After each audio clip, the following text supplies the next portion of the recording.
the pendulum is swinging a little too far, where at least I'm seeing some of the smaller businesses, maybe 5 million and under, they're making decisions based on how maybe a $50 million company would make decisions. And so the data, we talk about this a lot at Leadhub. What's the story behind the data? Because the data doesn't tell you the story. The data tells you one side of the story. Welcome to the IN Podcast, where we dive deep into genuine stories of leaders who've seized control of their journey. This podcast is brought to you by Leadhub, your growth partner for the trades. And now, let me kick it over to our guy, Austin Lenny. Guys, welcome to the IN Podcast. I got the man himself, the CEO, Mr. Aaron. How are you doing, sir?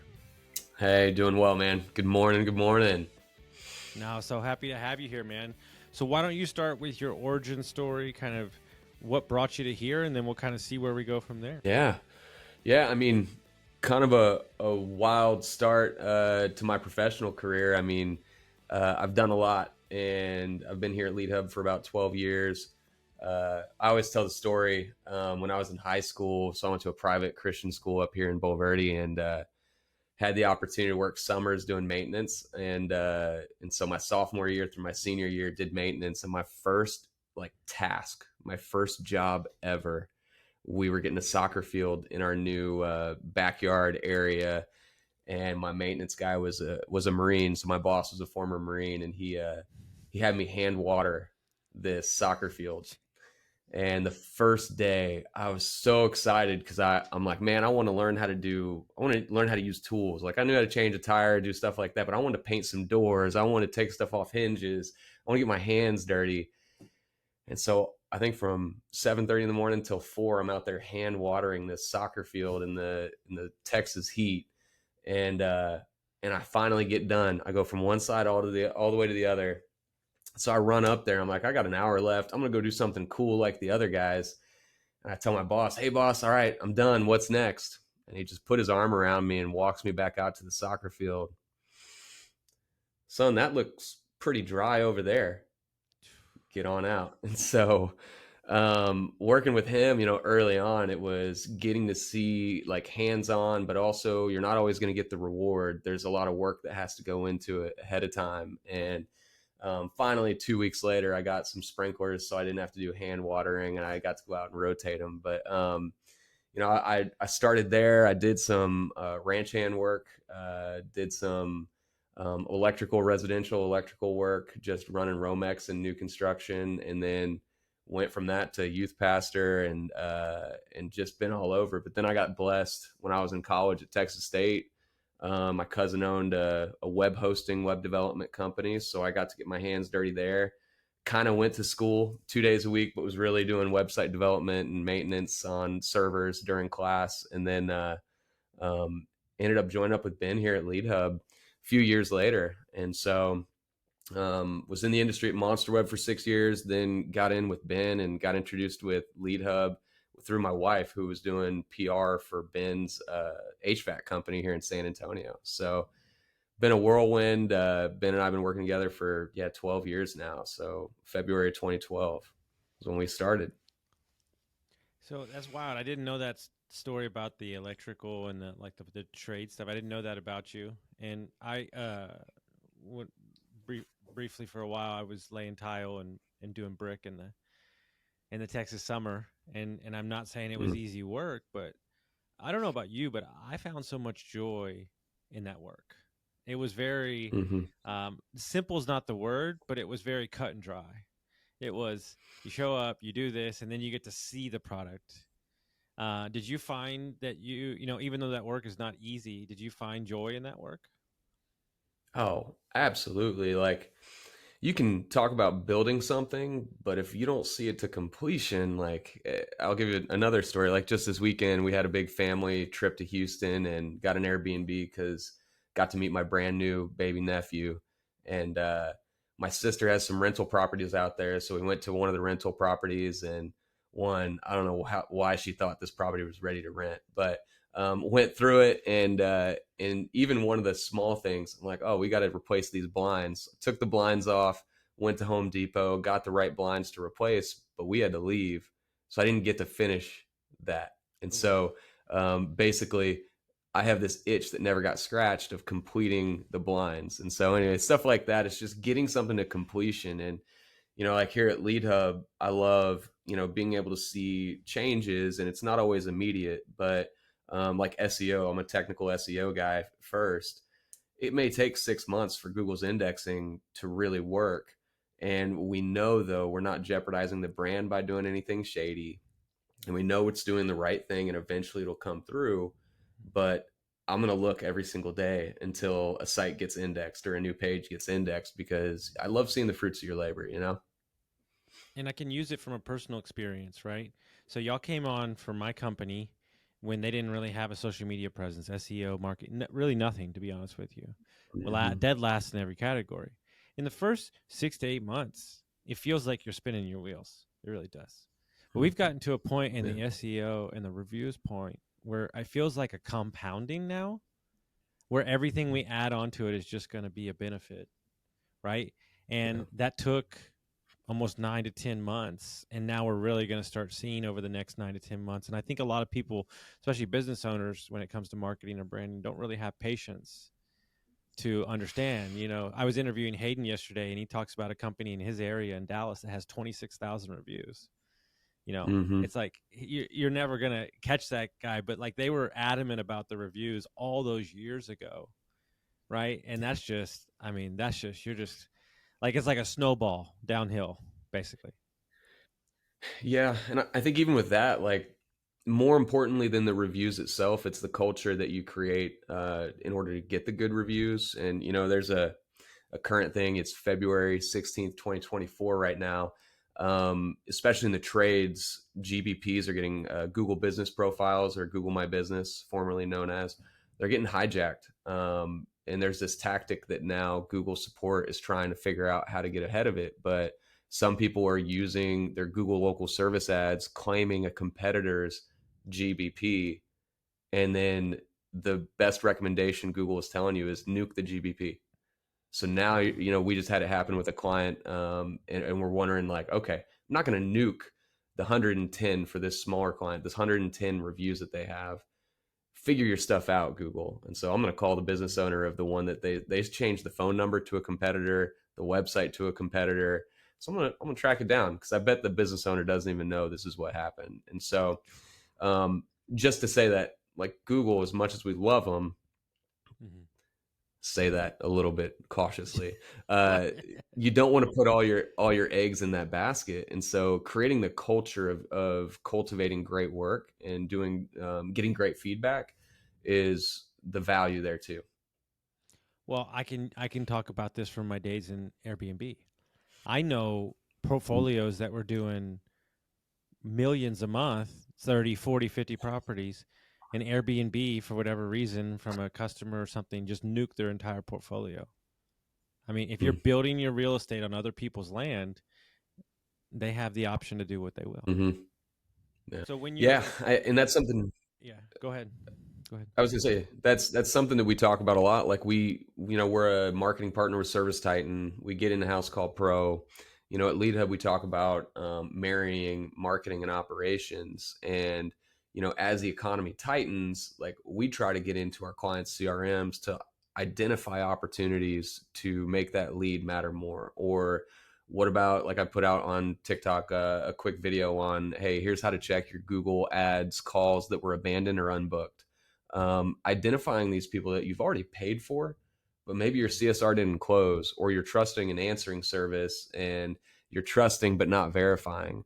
We want to try to identify those opportunities, because, as Google's grown and the industry's gotten more competitive with PE and everything, we want to make sure we're maximizing the lead across the board. And I'm a business owner. Leads are tightened, right? And you're in my Mm-hmm. CRM. What are kind of the 1, 2, 3 things that I should be looking for? Yeah. So, I mean, booked call percentage is a great one. It can get manipulated by a CSR, or just untracked if they're not clicking on, like, Service Titan. You got to click on the green speech bubble so it can map it to an agent. So I look at booking rates quite a bit. I also really just look at inbound calls that were unbooked. and identifying spot checks within them. Mhm. Doing a global spot check and listening into your calls is kind of tough, especially based on volume. But you can create some filters. So, like if I were you as a business owner, I'd want to go in and say Sherry's in the call center, and you know that Sherry's had a rough day, or Sherry might be your ace. Isolate Sherry's calls from paid sources and see how they're treating the paid sources first. You want to go after, don't look at the repeat callers, look at the first touch. First touch is the biggest opportunity to lose a client. And so Mm. let's diagnose what's the first touch with a client. How long are we on the phone? Are we actually getting the customer's information, building our database? And so I would start with auditing the call center initially and identifying improvements there. Because even if a customer calls you and it's not the right lead for you, getting the customer's information and putting it into your database provides value for retargeting, outbound email. So even just in that script in the first touch, well, let's get your information. Let me get you in the system, see if I can see what's going on. Oh, yeah, currently you're outside of our service area. We're probably going to get there here in the next year.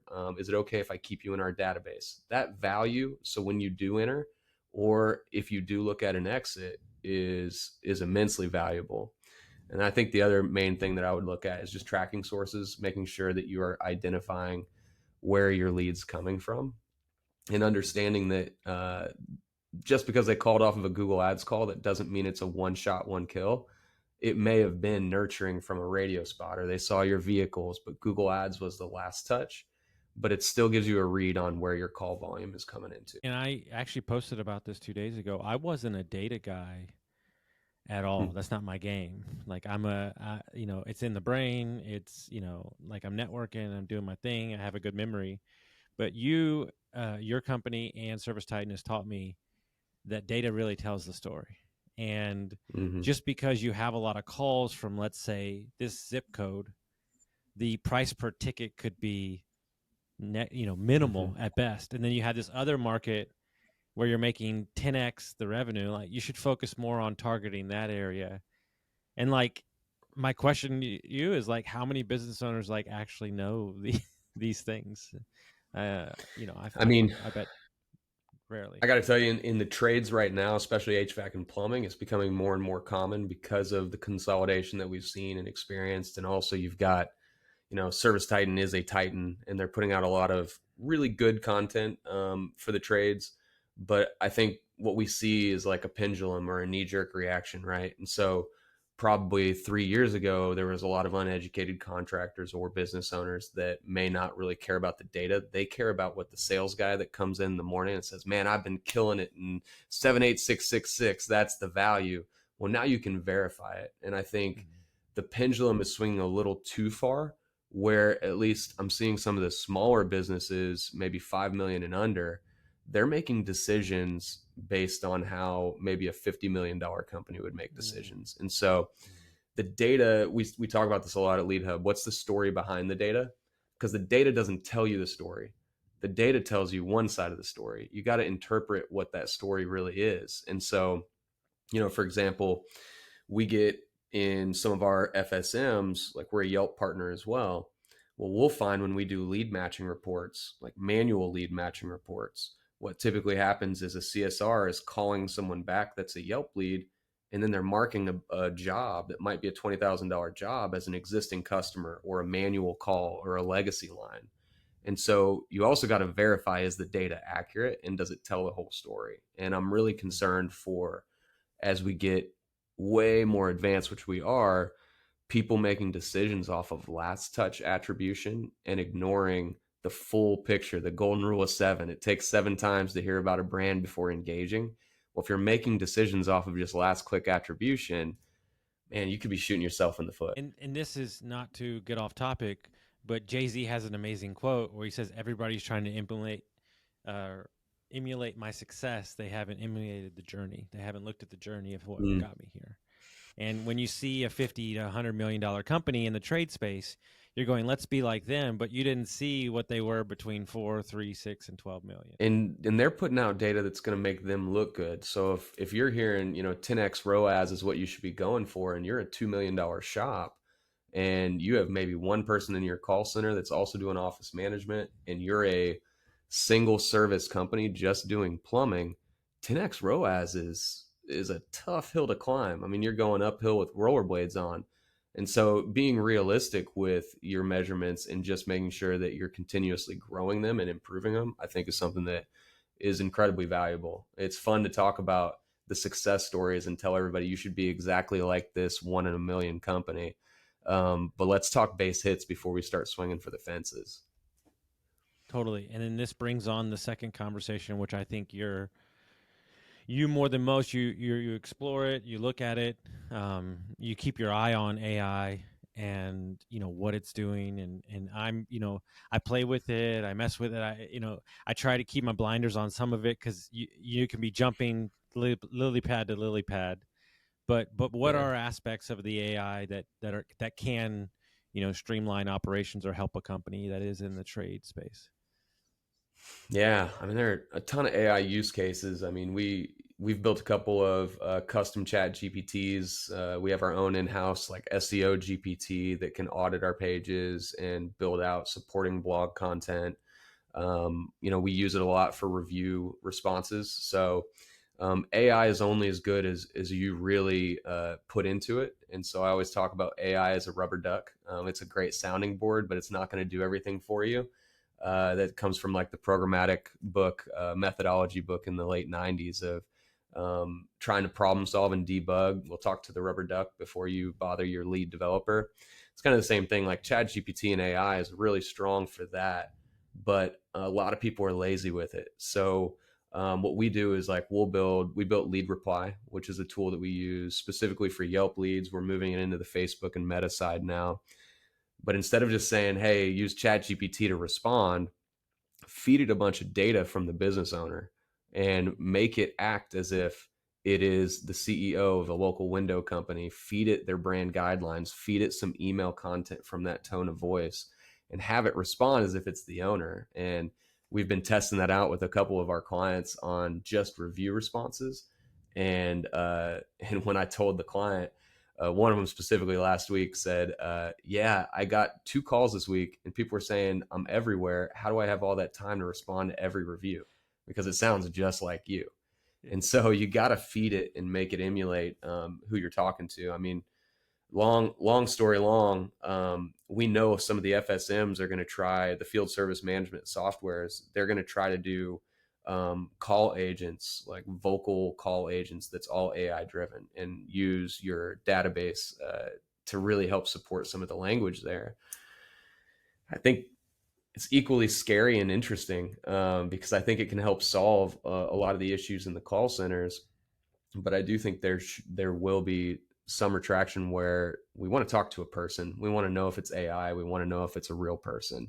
And when you start using deception to make people believe that it's a real person, but you're using I think that's when people are going to lose trust. But as long as we're open and honest that, hey, it's an AI chatbot, but it's an AI chatbot based off of our 3 best CSRs and all the data we've fed, then I think people can get around that. And I think ultimately what we're searching for is I would never want to put my employees in a place, because we're a 24-hour company, right? I would never want to put my employees in a place where they can't have a life too. And I'm not saying like Mm. my use case scenario for AI is just to optimize the people that already exist in my company, right? It's not. Mm-hmm. I think human interaction is very important, and maybe I'll change my mind in 5 years.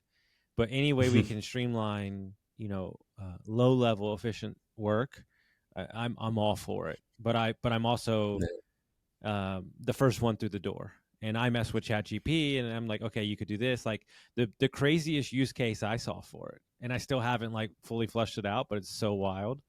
Is you can take a diagram of a boiler in a commercial setting, and I can build Mm-hmm. out an entire ops manual based off the picture by just Mm-hmm. asking all the tools, what's all the products that I have to buy in a thing, what's the step by step process to the tech to install this, and it built out the whole Mm-hmm. framework in like 7 minutes. Yeah. Yeah. I mean, I just did for another brand that we're rolling up, customer personas all through AI, and I did, mid journey for the images. But it took me feeding a lot of the valuable information, because we'll get clients that say, well, okay, what's your unique selling position? And they come back, we've got the best team, we've got the best reviews, we do great work. Cool, that's not a USP. Like, everybody says that. And so it's about what you feed in. And I think OpenAI, I just saw some videos today, they're talking about their own video generator that is insane. And so, going into a political year, what's the video creation, how is that going to impact? Because social ads now, you can create your own videos for just social ads and make it look like the business owner, or you can feed it your logo. And so there's gonna be a lot of cost cutting for sure. Mm-hmm. But I think there's going to be less personalization and less connection with brands that do it wrong. Totally. And so Mark and I, the producer, we always have a nice discussion, because everybody has a different answer for it. What is your is marketing branding, and is branding marketing, or are they not the same thing? So I don't think they're the same thing. We talk a lot here. We've got 3 specific teams: build, brand, and buy. And so when we onboard a client, we want to talk about building the highway, building the ecosystem, making sure that the website is right, they're getting the leads right, the messaging whenever the CSRs get to them, that it's all quick there and streamlined, and then the tracking is good. And then we talk about branding. What are the USPs? Who are our customer personas? What kind of content are we going to put out? Then we talk about buying. Then we're going to start buying ads. But I don't want to buy ads until we've branded it properly, talked about our price points, talked about the message that connects with the consumer, and made sure that we can actually get to those leads when they come in. Otherwise, I'm just going to waste your money. But I'll tell you, 90% of our clients that we get early on, the whole sales pitch, they're saying, that's cool. I love what you guys are doing 6 months from now, but I need leads now. Let's buy ads. And it's like, well, all right. Have you looked at your website? Have you looked at your CSR answering the phone from their bed? And so the question you'd asked was more about, is branding and marketing different? I think if you blend it, there are different skill sets that are really good at each. And so even at Leadhub here, we've got different people that are great from the branding concept. I give Ryan a lot of credit on the branding side, but on the marketing side, and really putting rocket fuel behind that, that's where I kind of take over. And Dennis is really strong. And I'd put Ben on. He can wear both hats as well, but really the branding side, and he knows what connects with the consumer. And you talk about Ed Howie, that guy is amazing at the branding side as well. I think they're 2 completely different things, in my opinion. And Ed talked about they had an interesting year last year, and we there's some stuff that you and I and him can have lunch and talk about separate. But he was talking about how they had to almost do what they do for clients, they had to do for themselves internally. Mm-hmm. So they found their zones of genius and didn't stop chasing the rabbit, and kind of know what they do best, which he works with, larger corporate companies, and kind of their push, right? And so what I think is interesting about Leadhub is that where I would say that you different, because I've talked to a lot of marketing companies, the operational understanding, the tactical work that exists in the company is really the difference maker, in my opinion, of what I see, and kind of the understanding of we're not just going to make sure that we're not just going to run your leads and then forget about it. Like, we're going to talk about like how you're answering the phone, the call grading. These are the things that I think are really that a lot of companies aren't getting that full white glove service. Yeah, I mean, we have a common issue with certain clients, especially some franchise groups, where the word lead to them is book job, somebody boots on their front doorstep. But if you look at anything from online, any kind of HubSpot, any data, a lead is an opportunity, and then that lead can funnel into, well, is it a market qualified, sales qualified? Did we book it? Then it's an opportunity. And so even understanding on the lead acquisition side what that looks like is incredibly important. And so yeah, I totally hear you on that. So you and your vision as a CEO, like, everybody has a different kind of definition for it. What is your definition of leadership? Yeah. Man, I didn't mention I used to be a middle school and high school basketball coach as well. So leading from within and leading from the trenches has always been kind of my MO. And I prefer to lead by example. And that's something that I've been grasping and really coming to terms with in vulnerable moment of figuring out, okay, is that the best thing for our organization as we have 32 team members now, and leading from within, they don't see me and within on the SEO side, the ads side. And so it's hard to lead from within when you're operating as a CEO. But when it comes back to it, for me, leadership is leading by example and providing something that everyone can see and emulate. That's just honesty and authenticity is the way that I would want to lead. And then I have the issue of when people aren't following, then I get frustrated. It's like, well, I just did it. I got here early. I stayed late. You see me working, you see me grinding. Why aren't you? And so what I've been grasping at over the last couple of years is how do I lead by example, but then also cascade that and be clear about my expectations. And that's something I continue to struggle with as an operator of having clear expectations for those around. And I think, you know, I would say that most issues, my favorite quote of all time is, the greatest single problem with communication is the illusion that it's taken place. And I think we as leaders think that we have communicated, but maybe subconsciously we've communicated to ourselves. And so I always ask myself the same question. Did I properly lay out the expectations of said role? And if I didn't, then I'm the one that's got to own that responsibility. Yeah, I see like leadership and accountability as two different things. And I think from a leadership standpoint, I can say that I'm pretty strong if I define it as leading by example. The transition of accountability of, okay, you've seen how I led, now I need you to do X, Y, and Z. I also have seen leadership as, okay, well, let's blame the process, not the person. And who built the process? Typically it's me. So I definitely blame myself more when things go wrong, instead of the team. And as we've grown, it's an opportunity for us to come alongside, and I hope that the team sees that I take a lot of the brunt of the blame there. But then I want to focus on, well, can we fix it, and then hold each other accountable for it. And so we use Traction. We operate off of EOS. We've got a great implementer that we work with, Mary Riley McGee, as well. And so we focus on a lot of LMA leadership, management, and accountability. And it's something that I don't think you really solve. I think it's a continued skill that you continue to hone. Totally.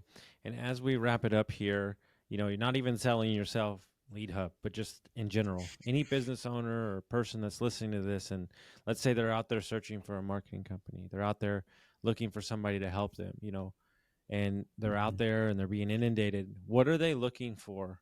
What are the questions they need to be asking a company to make sure they get the right partner? Yeah. I mean, they need to be asking, have you done this before? Reputation. Can you connect me with anybody? Getting referrals. What they also need to do is be realistic about the lead source.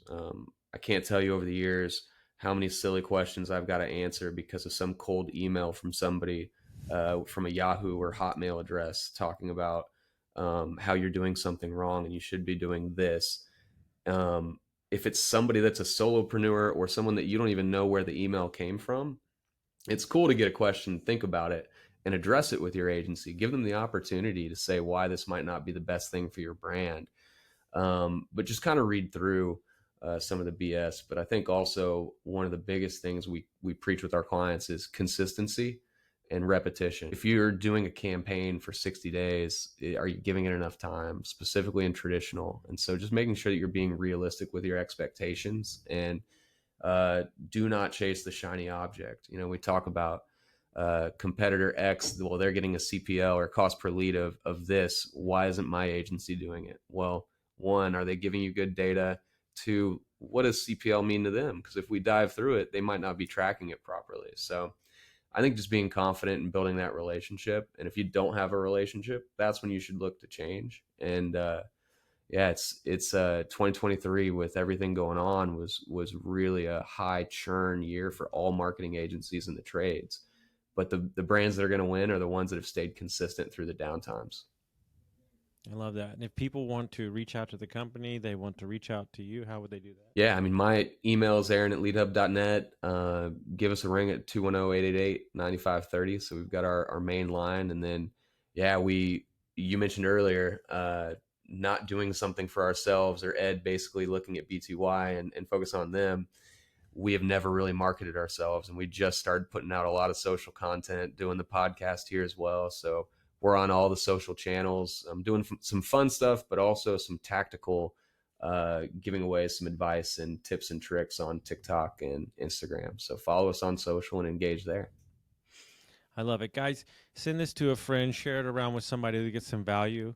Rate us and review us, and we'll see you next time, guys. Folks, if you made it to the end of the episode, I'm sure you found some value with what you're listening to. If you could send this to a friend, rate us and review us, share us around. The more that you share us, the more that we can share content with you. Thank y'all so much for your time and listening, and we'll see you next time.